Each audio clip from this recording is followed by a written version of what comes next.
Hi hello నమస్తే welcome to our channel. ఎలా ఉన్నారండి? అందరూ బాగున్నారా? ఇవాళ నేను మీతో అయితే ఫ్రూట్ సలాడ్ రెసిపీ అనేది షేర్ చేసుకుంటున్నాను. అందుకోసం అయితే ముందుగా బౌల్ తీసుకొని దానిలోకి 1/2 లీటర్ మిల్క్ అనేది వేసుకున్నాను అనమాట. ఇవి వచ్చేసి నార్మల్ మిల్కేనండి, కావాలంటే మీకు ఫ్యాట్ మిల్క్ కూడా తీసుకోవచ్చు. ఆ తర్వాత ఒక చిన్న గ్లాస్ అన్ని పాలు వేరే బౌల్లోకి తీసుకొని అందులోకి 2 టేబుల్ స్పూన్స్ కస్టర్డ్ పౌడర్ అనేది మిక్స్ చేసుకోవాలి. ఇలా మిక్స్ చేసుకున్నప్పుడు లంప్స్ ఏమీ లేకోకుండా పూర్తిగా మిక్స్ చేసుకోవాలండి. ఇక్కడ నేను వెనిలా ఫ్లేవర్ తీసుకున్నాను అనమాట.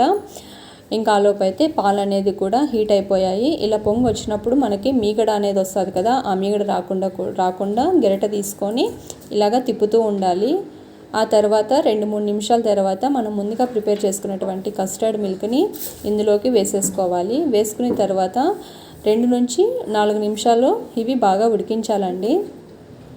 ఇలా ఉడుకుతున్నప్పుడే మనము 3 లేదా 4 స్పూన్ల చక్కెర అనేది వేసుకోవాలి. పంచదార అనేది మీ ఇష్టం అండి, మీ స్వీట్కి తగ్గట్టు మీరు వేసుకోవచ్చు అనమాట. ఎక్కువ స్వీట్ కావాలంటే ఇంకా 2 టేబుల్ స్పూన్స్ ఎక్కువ వేసుకోవచ్చు.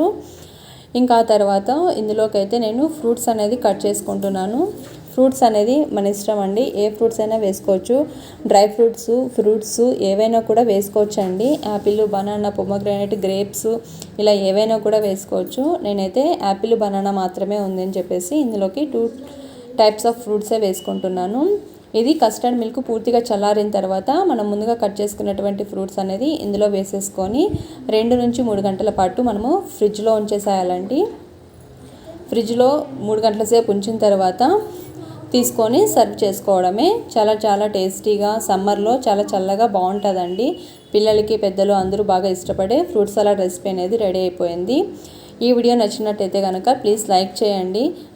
నా ఛానల్ని సబ్స్క్రైబ్ చేసి నన్ను సపోర్ట్ చేయండి ఫ్రెండ్స్. Bye bye.